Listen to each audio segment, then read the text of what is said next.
Hello. This is Jonathan, and you're listening to the Johnny Talks podcast, the place where we help you achieve your financial goals.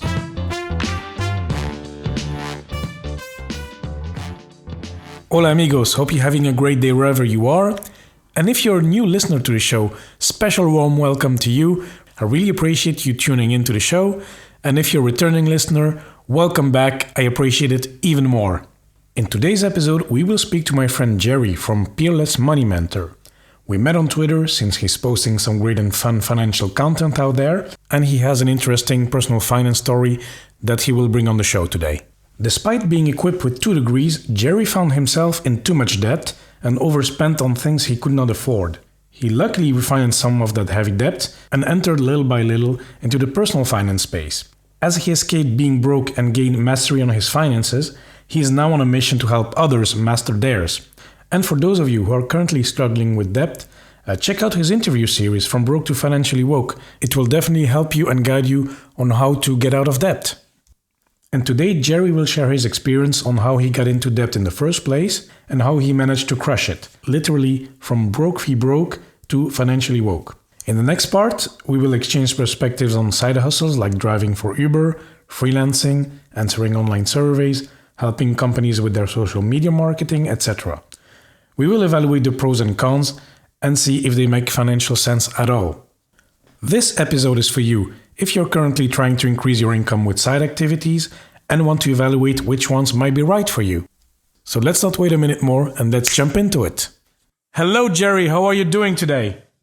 I'm doing well, Jonathan. How about yourself? Yeah, I'm good, man. It's Friday evening here, so kind of relaxed and happy that it's weekend and happy to talk to you. I mean, we've been chatting on Twitter and joking a bit around, so it's good. And thanks for being on the show. I think you will bring a nice story to the listeners today. So, Jerry, can you just give us a little bit of an introduction of yourself? Well, I'm a personal finance. My main job is working at the library full time, and on the side, I'm a personal finance writer, and I also do some social media management for a finance company's Twitter page, and so right now I'm just trying to transition into full time, build up my client base. Yeah, awesome. That's excellent. And yeah, of course, what connected us is your Twitter account, but mostly the personal finance, of course. You have a specific mission with your blog, and that's what I wanted to talk about today, because you're helping your readers to go from broke to financially free.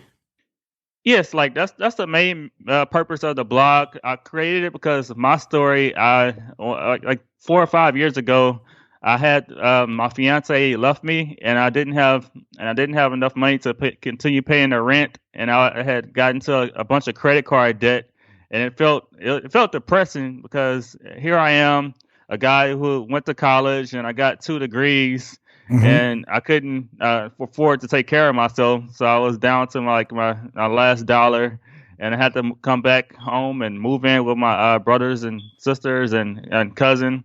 Oh, man. And split the utilities and the mortgage and stuff, so we can save money, and I have to do to expedite my paying off my debt payoff. I had to take on certain side hustles, from Ubering to taking surveys, and eventually getting into the freelance writing and marketing, content marketing. Okay. That was a lot of information, Jerry. So I think we'll go step by step here. So your blog is helping people from getting into, because it's inspired by your story of debt and trying to get out of the situation. So you mentioned, okay, well, I had my ex-fiance, and then that's the period where I was getting into debt and I got broke. What triggered this debt situation? Was it, maybe the sadness of the breakup, or was it already some kind of habits that built up before the breakup? It was before the breakup. I had gotten to my friend was telling me about credit cards, and I was telling him, no, I have a debit card, and I've got some I got at the time it had like a rewards program on that, so I didn't want to get into credit card debt. And then I eventually got this Capital One Quicksilver or something credit card, so I started putting payments on it on that, and I was like, well, I could use this to buy a TV. And I was like, oh man, use it to buy a TV. And I eventually, at the time, I thought I was kind of younger, and it was time I was like, I thought I was invincible as far as I didn't need health care. So like take out like a healthcare credit card. So when I went to the emergency, like the doctor, I had to use, instead of using with my debit card, I just put money on the credit card, and eventually I kept on building up a balance or whatever, and it didn't have no 0% interest, free period. And if you don't pay the credit card off every month, then it builds up interest, and that just goes down. It kept growing and growing and growing. And at the time, one point, my ex fiance, she lost her job, and I had to take on all the bills in the house, and I couldn't afford to pay more than the minimum payment, and that put me more. It kept getting deeper and deeper into debt. And at one point I just couldn't. I called the bank up, and I was like, how do I get the interest on the credit card lowered? And at the time I didn't know about credit card. Like, I didn't know that you could refinance them, refinance debt or whatever. So the balance just kept growing, and eventually got to a point where it was over $10,000 in credit card debt. And I was just like, it felt like it was hopeless. I couldn't. But one of my friends mentioned that I could consider like refinancing the debt since I had good credit. So that's what eventually I ended up doing. Mm-hmm. Okay, but it's a bit funny, your story. I mean, not funny, but I mean, it's a bit ironic, I would say, because first you had your debit card, so then you cannot spend more than what you have. And then you kind of make the choice anyway to go for this Capital One card. What made you make the switch? Just your friend talking to you about trying a credit card? Yeah, it was getting the rewards points. He said the points, more rewards points. And I was like, but eventually, like, if you don't pay out the interest cancels out the rewards that you get if you keep putting more and more on it, and the rewards, it doesn't make sense to continue using it.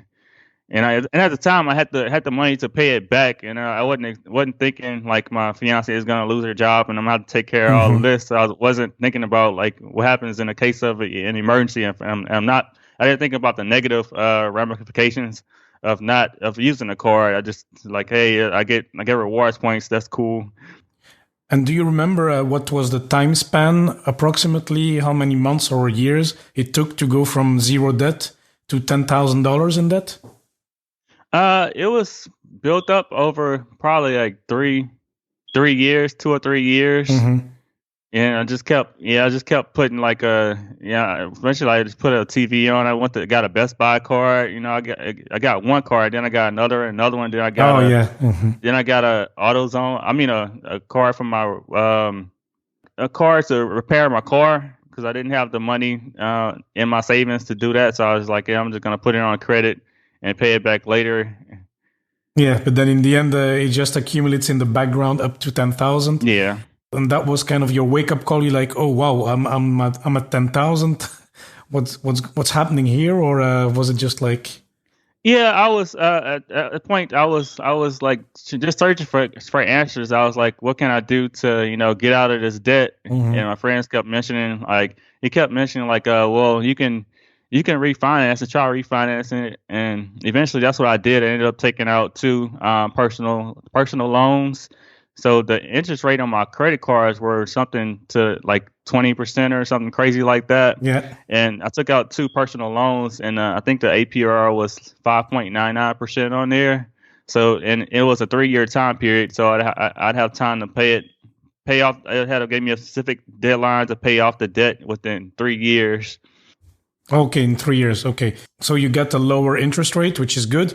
And did you do anything else then to try to pay off the debt faster, or did you just follow the plan and pay it off in 3 years?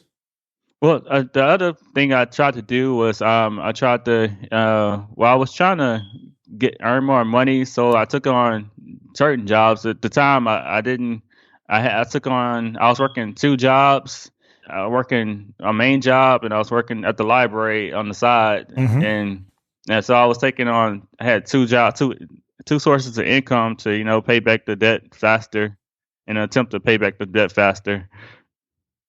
Okay, so in the end, you buy TVs, you pay your medical expenses with your credit card, and then actually, I mean, you need to then work even harder to pay them off. So, you have you have easy cash, but then you have a hard life actually. Yeah, it was very tough. Yeah, it was tough. Yeah, man. So how did your weeks look like? Like, did you work like 12 hours a day or even more? Well, at that point, I was working.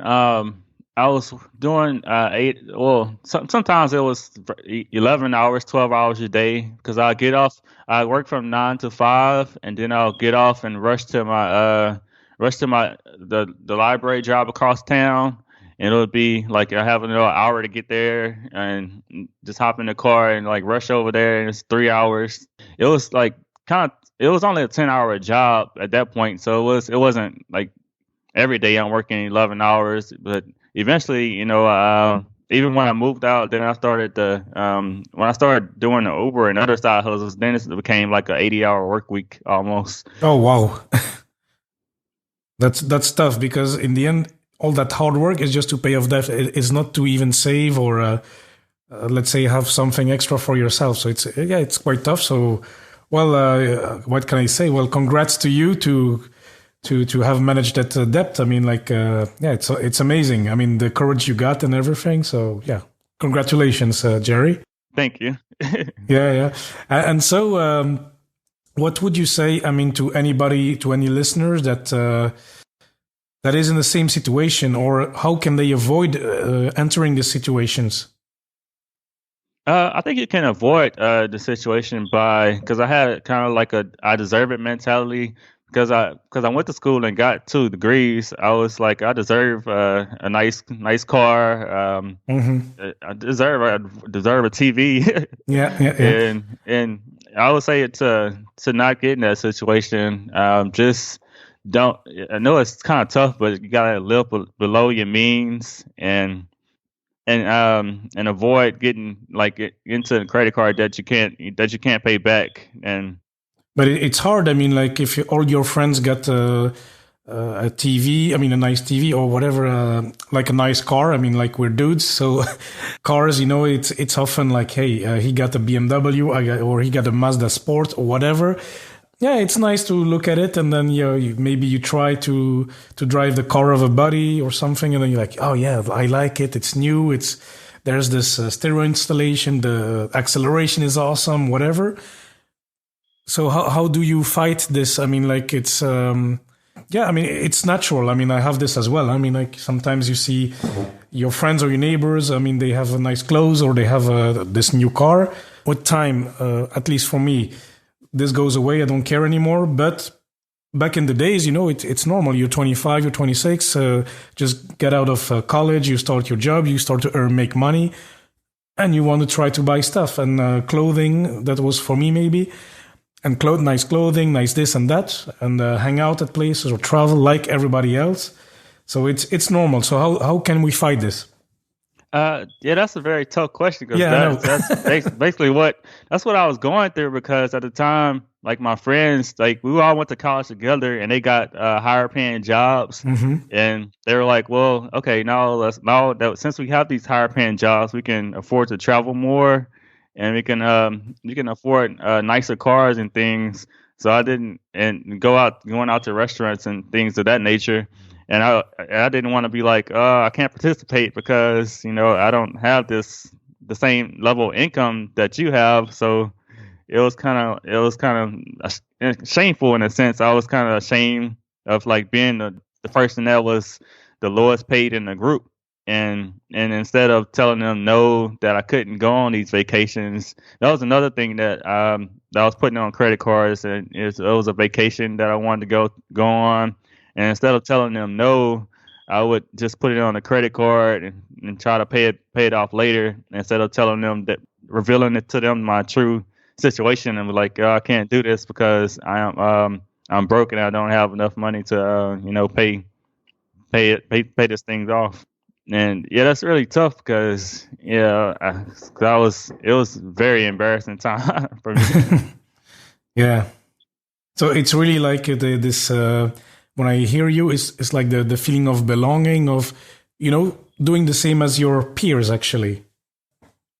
Yeah, I wanted to keep up with my peer group, and I didn't want to give out the appearance that but I was telling them if I would tell them like I'm broke and I can't afford to do this, then they kind of look down on me or whatever, and I feel like at the time I kind of felt like a failure because I didn't have the salary that I desired, and I feel like I went to school and got 2 business degrees, but I couldn't afford the things that I want to get. And I was like, at the time, I was like, well, what was the point of my degrees? And I was thinking to myself, I was like, maybe I should just burn my degrees. And I was just in a bad space as far as like not, taking control of my life. And I wanted to just blame everybody, blame the school or whatever, blame every other person instead of like taking control and doing things to, get myself out of the situation. Yeah. Okay. And is it then that you kind of started your blog actually, or was it a bit later? Well, it was right around the time it was a year out there. I started refinancing my debt. I started I wanted to know more. I wanted to I want to change my life, change my financial life around. So I started reading. I had read Dave Ramsey's book before, like in a Total Money Makeover. Mm-hmm. And I had read other finance books, but I just didn't apply the teachings that they taught, because I think in Dave Ramsey's book he teaches you should buy a $5,000 car or something, like try to get a bucket. But I ended up buying like a car at the time that was I think it was $20-something thousand, and that was almost my salary at the time that I was making. So I had a little bit of financial knowledge, but I wanted to learn more. So I kept on reading. I think I was reading at the time, it was Wise Bread. And then eventually I got a chance I ran into this personal finance curation site called Rockstar Finance. Yeah. Not sure if you ever heard it. And it has reading the 3 best articles of the day. So I was reading that every day. And I was like, oh, it's cool that people are actually sharing their stories. I'm like, I wonder if I have a story to tell. I was like, I do have a story to tell, but would anybody like listen to my story? So that's when I created the Broke 5 Broke article, and that's what I think Jay Money. If you ever heard of him from Budgets Are Sexy, he saw it one day and he featured it on Rockstar Finance. And that's when I was like, oh, this is fun, man. I didn't know they had a community of like personal finance nerds. And that's when I got a chance to, I was blogging from there. It just encouraged me to keep learning and keep writing. And when you write your articles and stuff, in a way, it kind of holds you accountable, because like when you're writing something, you want to, stay on the path and to reach your financial goals or whatever. And it was just like this community. It was so supportive, and I eventually won a scholarship to the FinCon event, and I think it was in Orlando of 2018, and that was really fun. That's when I met all these like financial nerds and found out that people were like there were freelance writers and people that made money in this space, and that's when I was like, oh, wow, man. My friends were like, it was like, it's crazy that they have this group of people that are into money online that you're now connected with. But it all started from there, because when I first wanted to start my blog, I reached out to Jay Money, one of the popular bloggers in the space, and he told me, man, just get started. Don't worry about the marketing or none of that nature. Just write your heart out. And from there, I listened to him, and it took off a little bit. Oh yeah, that's awesome. That's a great story. And I didn't know you went to FinCon in 2018. Okay, that's great. Yeah, that was a lot of fun. I got it's kind of overwhelming when you get there. It's like a lot of, I think it was like 2,000 people, and at first I was kind of kind of shy sometimes a little bit, but once I got in there, I got acclimated, started talking to people, and it's easy because y'all there for the like similar purposes, so it's easy to like talk to people and tell them your story or listen to their stories. And sometimes I was just hanging out with people like at until 4 o'clock in the morning, and it was just so much fun. And I'm looking forward to going back this year. I didn't go last year, but I'm looking forward to going back this year. It's going to be in California. Yeah, and I got my ticket already, Jerry, so we'll meet there for sure. Awesome. So that's excellent. Yeah, it will be good to meet you in person as well, because I went last year in 2019. So yeah, I share the same feeling. It's a lot of people. But it's awesome. I mean, I do this as a hobby, and then it's great to meet like-minded people who share their money, even though it's US centric. It's great for me to go there and learn from people and meet people physically. It was awesome. So yeah, looking forward to meet you there. And just back to your blog then. So I saw you've shared a few stories of other people that were broke and that are now financially woke. Any specific stories that you want to share or things that struck you from other people's stories? Oh yeah, because I got the idea to create the broke to financially woke series after like people. I posted it on Twitter one day. And I was like, "Who would this would be a cool idea?" And I had like 30, 40 retweets and stuff. So I'm like, okay, so I'm gonna go move forward with this idea. Cool. Yeah. And a lot of people from the stories, some stories I noticed that some people were really, going through a depression, and that would make them cause them to overspend. And that piece, it was 1, 2, or 3, or it was probably 4 or 5 people like telling their story about how it was a very depressing time for them, and that caused them to overspend. And at the time I didn't know, but I was kind of depressed too at the time because I was, having trouble finding a job in my field, and I was having all these difficulties, and I didn't realize it till then. I was like, maybe that was one of the reasons why I was, overspending. And a lot of people made the same mistakes that I did. I saw that a lot of people, they bought cars and like homes that they couldn't afford, and they eventually had to, downsize.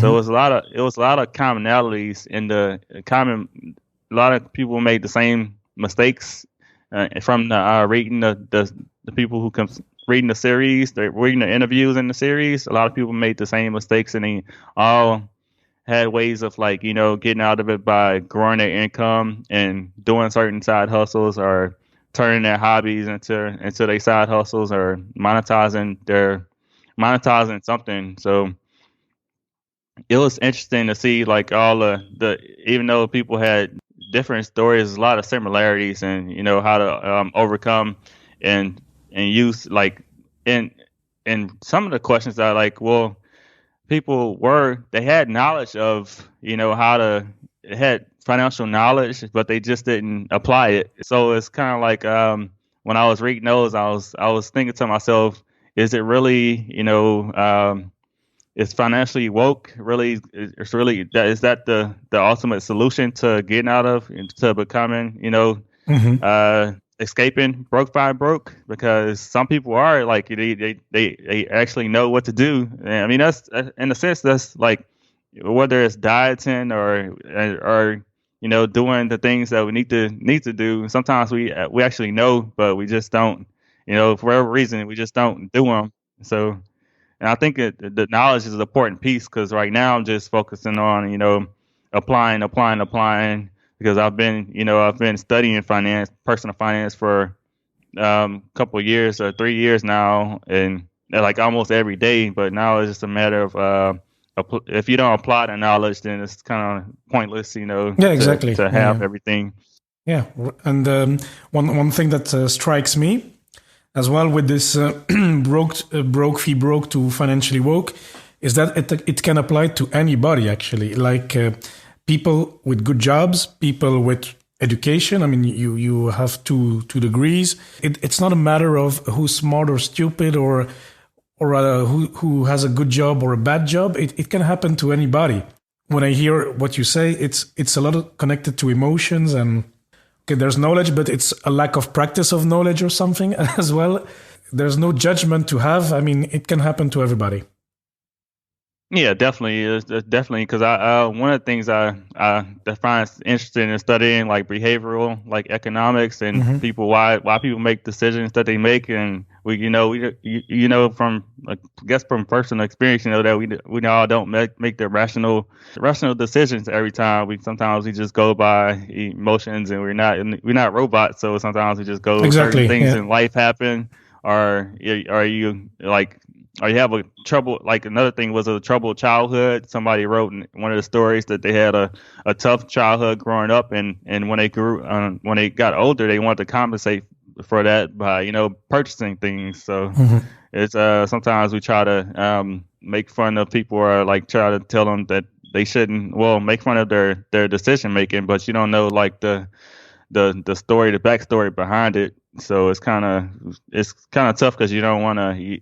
You want them to improve, but you don't want to like put them down or like judge them too harshly for making the decisions, the main mistakes that they've made, because we're all, at the end of the day, we're all human. So yeah, everybody has their story, of course. So it's more about trying to find a way to get them out of that. So then that's more the important issue. What you and I are trying to do with our blogs and our podcast is to help people understand and how to apply finance, and because we don't want to see them going broke. Of course, I'm not a psychologist, but at least I'm trying to understand a bit where it comes from helps. But yeah, it's a mission for us every day. Definitely. Very good. Okay, Jerry. And then, Jerry, what is as well interesting with you and your blog is that you write about side hustling. Side hustling meaning having a side business, a side activity to make some money. And you, Jerry, in particular, have experience with being an Uber driver, a Lyft driver, and as well online surveys. So can you tell us a little about your experience as an Uber driver, and does it make sense actually economically? Is it worth it? Okay. Well, it all started from got the idea to drive for Uber from taking surveys, because I started with when I was looking for ways to grow my income. I kept, and a lot of people like in the personal finance, their content has like surveys, links to surveys or whatever. Yeah. So like I'm gonna try this out, and I tried Swagbucks, I think it is, and it had like a link to you could do Uber. If you try Uber, then you'll get a $90 you'll get a $90 credit or whatever if you do Uber, sign up for Uber, and after you take your first drive, pick up your first rider, then you will get a $90 credit. And that's what got me into doing Uber. And first I was kind of hesitant. I was like, I don't want to pick up strangers. Yeah. It's because you use your car, I guess. Yeah. I use my car, and I was like, I don't know if that's actually like the safest thing to do. But at the time, I was like, I need more money, so I feel like it's flexible. So I decided to give it a shot. After my first couple rides, and I was like, it's kind of addictive. Well, I get the way it's designed. Like after you finish, even when you're driving your person to the destination, you'll get another ping, another call, and so you can accept it before you even drop off your the person that you're riding to their destination. And so I got kind of I don't know if from a behavioral I got kind of addicted to doing it, and I was like, I was telling my girlfriend at the time that I told her, I was like, I'm gonna do it for a certain amount of time that night. I ended up doing it like until 12, 1 or 2 in the morning some nights, because I was just like addicted to, I just got addicted to it, and it was fun meeting the people and stuff and hearing their stories. I was meeting people from all over the world. Some people were from Egypt. Some people were, because I was doing it mostly from our airport here in Baton Rouge, Louisiana. Mm-hmm. So I was picking up business travelers, and they'll tell me their stories, and they'll tell me like, and I can speak business with it, talk to them about business, talk to them about technology, and it was fun for me because it was like, in a way, it was kind of like my own podcast. It wasn't like advertised, Yeah, cool. but I'm gonna get to know, get to ask these questions. Some people wouldn't talk, but most people it would talk because you're in the car together for like 30 to 40 minutes. So Yeah, sure. And so it's a fun experience. So Uber is a fun experience. But how is the money thing? I don't know the exact model of Uber, but do you get a commission on every ride and plus the tips, or how does that work? yeah, well, you get a commission on every ride, and the ride passengers, they can leave tips if they want to. Mm-hmm. So I found out. Well, I thought it was worth it in the beginning because I was making good money from the airport. It was like, sometimes it'll be like during a surge, it'll be like $40 for the ride. But it was only until after I did a cost benefit analysis. I did a guest post for somebody in the personal finance space, and we found out that I did a day that I was at, because I did the LSU football games too, and I made like $250 that day. But after we analyzed everything, that I ended up, it was only making like $10 an hour after we did all the expenses. We did Gas, took out yeah. the gas, it was gas, like washing your car, all the Maintenance. yeah, the maintenance on your car, and all changes, and all of that nature, and you have the ride share insurance and all of those expenses, not to mention like the wear and tear on your car, which is an invisible expense because you can't really see it. True, Uh, true. um, After we did that, I was only making $10 an hour, so I was like, oh man, I thought I was making so much more. And then he included, because I took some breaks too, like an hour break here, an hour break there, but I didn't know. Well, in the calculations, he included the unpaid breaks. So, because I'm out there, I guess for the purpose of driving. So, I didn't at the time. I didn't use the unpaid breaks. I was just like, yeah, this is just time. I'm just relaxing. So, Mm-hmm.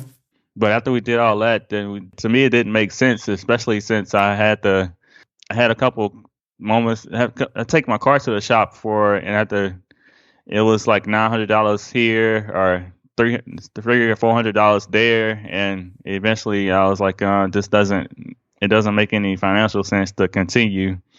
But I see how it could be beneficial to somebody, because that doesn't have the because I had a full time job at the time and I didn't really have to rely upon the money, so it was just extra money. Mm-hmm. So in a sense, and I can see it could be beneficial to somebody that doesn't have any job. They can make a little bit of money to help them stay afloat. But Yeah, and when I went to actually to FinCon, so to the US, I used Uber all the time. I was talking to the drivers, and some say, "Well, I'm trying to make this as a full-time income," and some were saying, "Well, look, I'm doing this because now I'm almost close to retirement, and I just want to supplement my retirement." So it's really, everybody has his own take with it, but I had pleasant conversations, especially. This year, last year the conference was in Washington, so the ride is uber long. Actually, it's about 1 hour. So yeah, we had good conversation. I think they enjoyed it as well. So like airport passengers, like a bit like you. So it's kind of relaxed. So it's quite nice. But okay, as you say, at $10 an hour, if you have a full-time job, yeah, well, you need to weigh the pros and cons. And Jerry, we mentioned Uber. Are you doing any other side businesses today, or have you experience with others?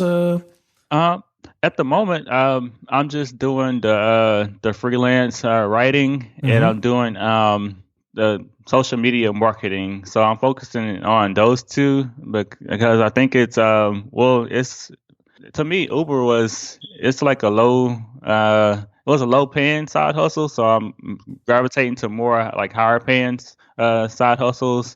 So at the time I was doing everything. At the time I was doing a little bit of freelance writing, but I think I can get paid more from doing like my writing, and I don't have to be out hours of the night and endangering my life. And sometimes, when you drive more, put yourself at more at risk for, accidents and things to happen. True. Yeah. So to me, it's right now I'm just focusing on growing my skills, my writing skills, and or content management skills.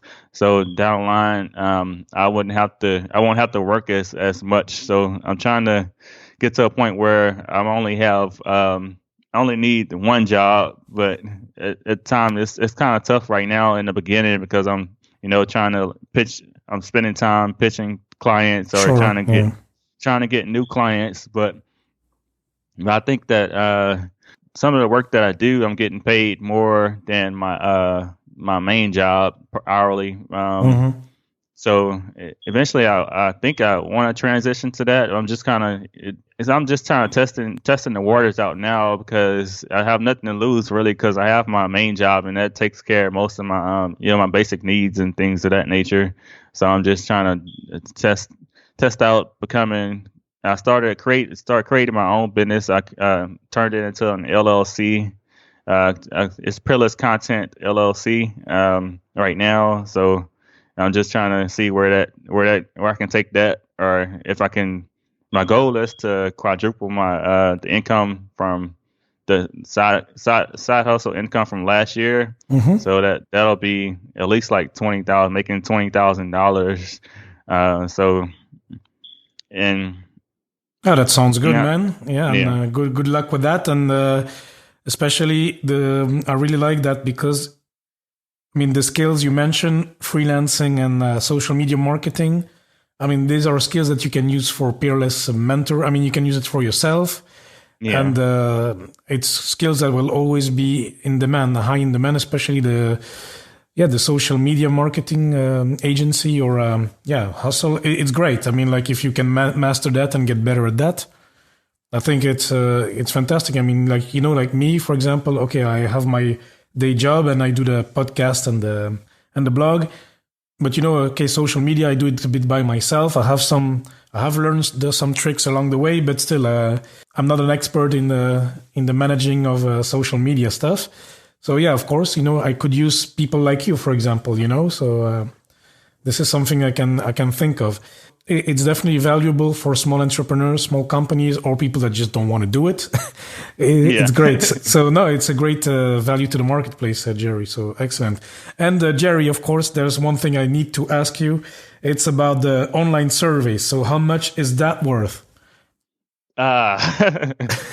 That's it's like, I was doing it at the time, and my friends were like, when we were on vacation, and they were like, "What are you doing?" I'm like, I'm earning money, like I'm earning $1 per survey, and I was like, because we had some downtime, and I was just like taking a survey, and I was like, at the end of the survey, I was like, yeah, I just earned $1, and I was like, at the time, my friends was just like, you understand that you want to make money, but there are better ways and better uses of your time. So and I think you get money for like searching the web. You get money for watching videos or this kind of stuff. And watching videos. But it's to be honest, it's not, in my opinion, it's not much money to be made. Or I know some people they're stay-at-home moms that benefit from it. So, I mean, I think, in my opinion, I think it's just more, it's better use of your time would be, gaining in-demand skills, which is what I'm doing now, is use that time to gain in-demand skills. But I understand if you need quick money and you just need to if you have to do it, I guess it's like the last resort, because if you need it right now, then I guess it's good in a sense, but it's the hourly wage is like, when we look at that, it's super low. It's like almost $1 to $3 an hour, and I believe you're worth more than that. So, and actually, Jerry, I have back in the days, I had a conversation with some buddies, and it's like, oh yeah, I can make. I don't know what it was. I don't remember what activity it was, but it's like, oh yeah, but if I do this, let's say wash cars, I can make $15 an hour. And then it's like, oh yeah, but is it really worth it? Because in my day job, I'm paid $20. And then I was like, yeah, but listen, Peter, my free time activities are not my day job. So my day job, okay, maybe I make 20 and 25 time, but then it's my free time. So should I be paid? Should I try to pursue activities that pay me less or more? Because it's my free time. Is it, what is the worst? Because you cannot really compare. I'm not working for a boss. And then, this discussion, I've had it 2-3 times with a few friends, and I went to look a bit online actually, and I found a test, which I can link in the show notes, is that with this test, it takes, 15, 20 minutes to do. And when you do it, it calculates what how you value your free time. I will give you an example. There's one question in there. It goes like this. Let's say somebody is on the marketplace in Baton Rouge, and they are there with a note of $100. They give it to anybody who comes. I mean, yeah, there's no approximate waiting time. So because everybody wants this $100. So the question is, how long are you willing to stand in line to get those free $100? And then with this question, I don't know if you have an answer now. Yeah, I was just trying to think in my head. Yeah. Yeah, because like the longer that you stay in line, I mean, I guess the longer that you stay in line, the value of your the hourly value decreases, right? Or yeah, if you correct. stay in line. Yeah. So if you say I'm staying 5 minutes, then it means that you value your time at $1,200 an hour. But for example, I did the test, and that's one of the questions.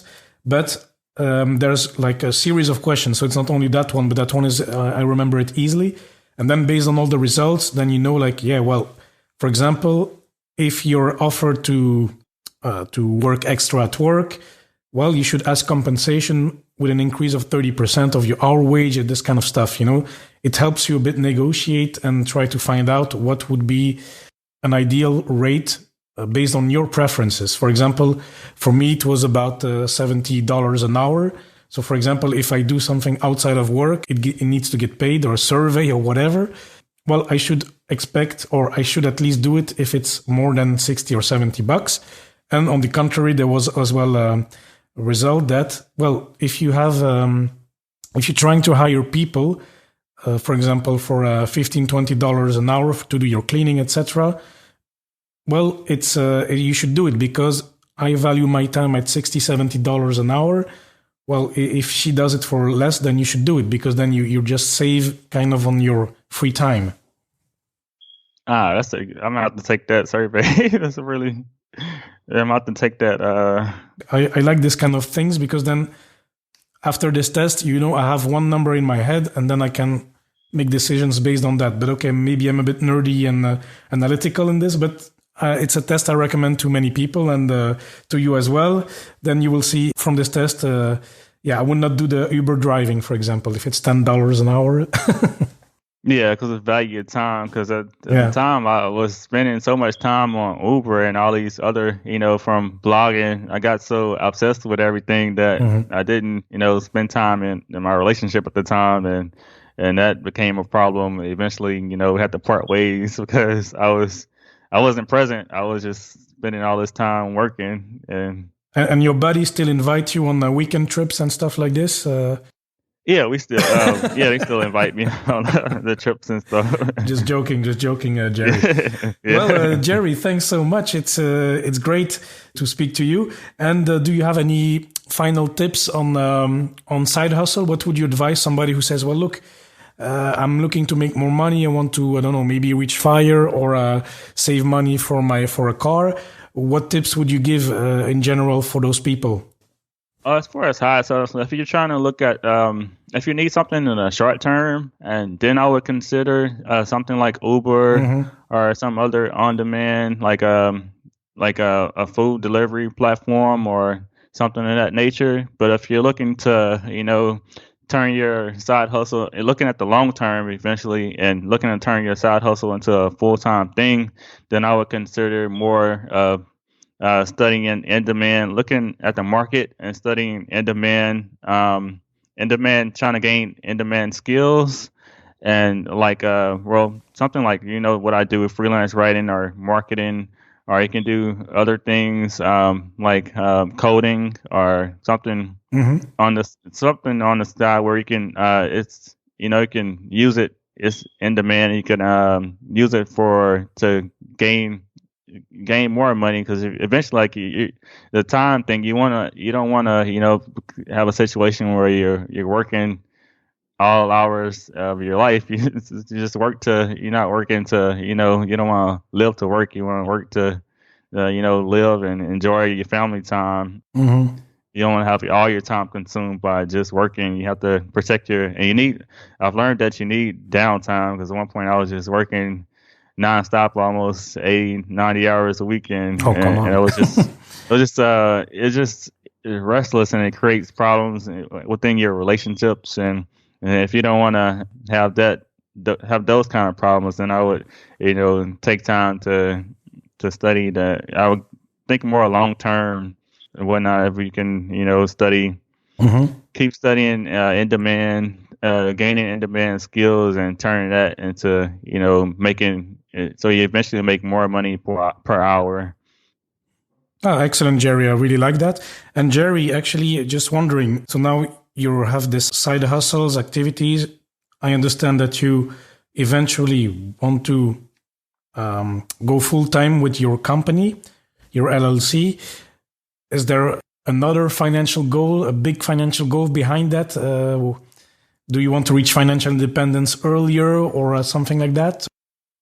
That's part of it. I want to, at the moment, I want to reach financial independence. I'm 32, so I set a goal. I want to reach, be financially independent by at least 55. Mm-hmm. That is one of the long-term goals. I don't necessarily want to retire, but having an option to retire is nice.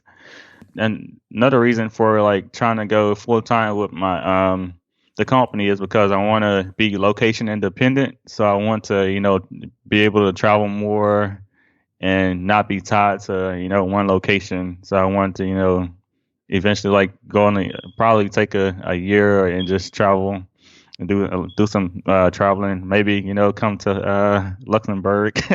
Of course, you're welcome here, man. It would be a pleasure to see you. And yeah, it's great. I mean, if you can travel with your laptop, do some social content for a client, or write a freelance article while you're sunbathing in Brazil sometime, it's great. It's what internet offers today. So yeah, good luck to that. And Jerry, thanks so much for sharing your stories and your excellent tips on side hustling. I think it was a very interesting conversation. I think the listeners will find value in what you have said, and I think it was interesting for me as well to hear your stories. And Jerry, before we close off the show, we always have the 3 quick fire questions. So, Jerry, first question: what has been your best investment so far? My best investment so far has been in investing in my own education. Mm-hmm. And I decided, since I have 2 degrees, at one point I was like, maybe I should go back and get my master's. But I decided to go the self-education route, where I just purchase online courses, or I learn from. One of my favorite things to do is read books. So I work at the library, so I get a chance to read books basically every day. Yeah, cool. To study and from some of the books I read, I get article ideas, or in some of the classes I take. Right now, one of the best courses that I purchased recently is this class called Earn More Writing, and in it I get a chance to connect with people that have the same goal of turning their, becoming a full-time freelance writers. And sometimes people will post jobs and what comes with the course, you get a invite to a private Facebook group. Mm-hmm. So people will post jobs that they find, and sometimes you don't even know, like, some of the jobs of like people, I didn't know people like actually, pay for this. And so one of the jobs that was recently posted that I responded to was a job somebody needed help transforming their podcast show notes into articles. Mm-hmm. And before I had no clue or no idea that people actually paid people to do this stuff. Ah, yeah, and there you go. So you register to the course, and you find a side gig that actually, I don't know if it's repaid your course, but at least if you find a few of those gigs, well, then your investment is already repaying for itself. Yeah. Yeah. Okay, that's excellent. Excellent, Jerry. And then my number 2 questions. Well, you work in a library, so this one will be easy for you, or maybe not. What is the best book you would recommend to anyone, Jerry? And it does not need to be financial. Yeah, this is a tough one, Yeah. but because I read so many books, I'm like, which one do I choose from? Yeah. But I guess the most recent one I reread was called The Alchemist, and it's all about this guy goes on a journey and he tries to, it's all about believing in yourself and chasing your dreams. And I think one quote in there was, if you believe something, then and you take action, then all the people in the universe will conspire to make your dreams happen or your goal come true. So it's just and is a powerful lesson because the mindset piece of believing in yourself, even like when you're like at the bottom or you're in that broke space where you're just depressed or you don't see the light at the end of the tunnel, and it's like you can't see a better life for yourself, and it gets depressing, and you feel like you don't want to, you can't escape from it. It's believing in yourself and keeping on, because sometimes you're gonna have to go through periods where you're gonna have to go face obstacles in life where it seems like they're insurmountable and you can't overcome them. But just believing in yourself and try to move forward despite the setbacks. That's something that that's much needed if you're gonna succeed in life. So. Okay, very good. And actually, you're the third one recommending this book on the podcast, so maybe it's time I try to pick it up and give it a just read it. Okay, very cool. I'll link it all up in the show notes anyway, and I'll keep a copy for myself. And last question, Jerry, what is the best purchase you've made for under $100? The best purchase is my Google Home. I love tech products, so I like tinkering around with it. So I get a chance to control the lights, and it's just a fun. And if my nieces and nephews come over, I could play the trivia game with them. I could play certain games, and if I lose my phone, I could be like, "Hey Google, where's my phone?" and it'll find it for me. Yeah. So.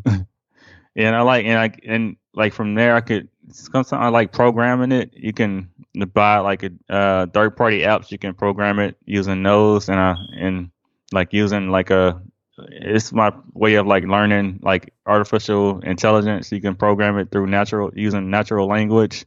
So I get into that. It's kind of fun. So, okay, sounds cool. Yeah. And a bit nerdy as well. Yeah. So that's kind of. Yeah, it's kind of because you can you can acquire some people will look down on it as a purchase. They're like, oh, you don't need that, but it's the way I kind of justify it. I was like, yeah, you can gain a skill from if you really Hey, it's very trendy, huh? So if you understand those things, the better for you, huh? Okay, very cool, very cool, Jerry. And Jerry, actually, where can people hear more about you? Read more about those Broke interviews that you made. Where can people find you, and on social media? Social media, I'm most active on Twitter. It's Peerless Money, PERLESS Money. That's where I'm mostly active. I think we chatted there. Yeah, definitely. Yeah. Yeah, you can find me on the blog. It's peerlessmoneymentor.com. Okay, very cool. Well, I'll link it all up so people can find you and follow your funny tweets. So that's great. So Jerry, once again, thanks so much for being on the show, and we'll speak soon. You're welcome. Looking forward to maybe seeing you at FinCon this in September. Yeah, absolutely, absolutely. Hope you enjoyed this episode and that you learned something from it. Yeah, and for me it's always fun because I met Jerry on Twitter, and when you meet on Twitter, you never hear the voice, you don't know how they speak, you just have a feeling of how they think, and that was quite fun with this interview because we got along quite well, and I found it a very pleasant interview. Anyway, that's me just rambling here by myself, so you don't care about that. Anyway, so before I forget, before we move on to the key takeaways, today's Jerry's birthday actually. So join me in congratulating him on his birthday, on his 33rd birthday, on Twitter. Send him a tweet at Peerless Money and wish him happy birthday. Say you heard him on the Johnny Talks podcast and wish him happy birthday. He will be happy. And now let's go for the key takeaways before we close the show. So let's start with the credit card and debt part. And as we heard, Jerry got first attracted, in between brackets, attracted to credit cards thanks to their rewards program. I mean, there's nothing wrong with that. I mean, just make sure that you can afford every payment. I mean, make a sound use of your credit card and do not get lured into collecting points and miles and chase those. As Jerry said, maybe at the end it will not make economical sense if you get a high debt and you only make the minimum payments and that you get the points or whatever, the miles, that will allow you to fly for free or get some extra purchases.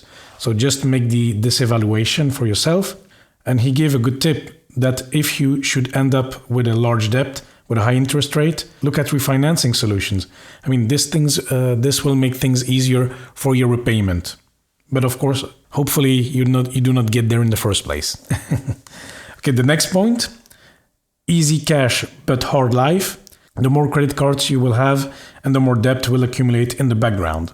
And like Jerry, you might end up having to work extra jobs and endure like 88 hours work weeks just to pay it all off. So yeah, it's quite tough. It's quite a tough life. And in addition, this can put a strain on your relationships. So think twice. So the next point, avoid the I deserve it mentality. Even though it can be hard or embarrassing not being able to afford the trips and the various activities with your peer group, really live below your means. I mean, this is a crucial step for your finances to get healthy finances and to get back on track should you have landed into a debt situation. The next point is something that actually struck me in this conversation is that, going into debt can happen to anyone. And from the stories we've heard from Jerry, it all boils down to psychology, background, childhood, and so on. People that find themselves in a depression will often make irrational decisions, such as overspending on items they can't afford, for example, a house or a car. This reminds me as well of the first podcast interview I recorded with my friend Virginia. Well, she got into a debt and she even bought an expensive car.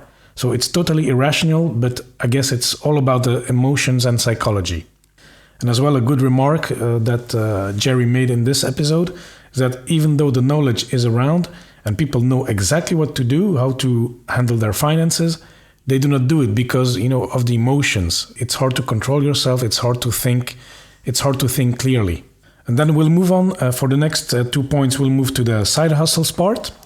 So side hustles like driving for Uber may seem exciting at first, even addictive, as Jerry mentioned, because you see the extra money flowing in, and it's nice, you have days where you make $250, for example. But once Jerry performed the full cost benefit analysis, he realized that he was only making $10 an hour. So is it really worth it for you?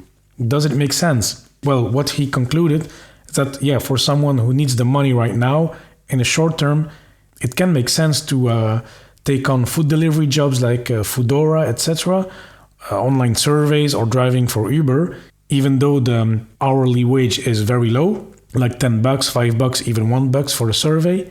But on the other hand, if you're trying to create an extra stream of income for the long term, look at high in-demand skills such as coding, social media marketing like he does, freelancing, etc. And if you manage to develop those skills well, this can even turn into full-time activities. And there's so much demand in the market for things you didn't even think of. Like he mentioned that people are asking freelancers to write show notes for podcasts. I mean, I'm doing them myself at the moment. But yeah, I mean, if as I grow, I could easily foresee that someone like Jerry or somebody else could do this. So it's a skill that is required. It's an in-demand skill. So yeah, look into those and see if you can find some side activities that you're passionate about. That's even easier to do. And yeah, see for yourself. And last, I want to conclude with one great sentence of the birthday boy Jerry, is that, yeah, all this side hustling and making money, yeah, it's nice, it's great. But in the end, you want to work to live and enjoy your time with your friends and family, and you don't want to live to work. So I think that's a beautiful conclusion for today. Don't you think? So that was it for today. Thank you so much for listening. It really means a lot to me. Make sure you subscribe in Apple Podcast. And of course, please do not hesitate to contact me. If you have any questions or feedback, send me an email, john@johnnytalks.com, or connect through social media at Johnny Talks on Facebook, Twitter, and Instagram. And amigos, once more, thanks so much for listening, and I'll speak to you next time.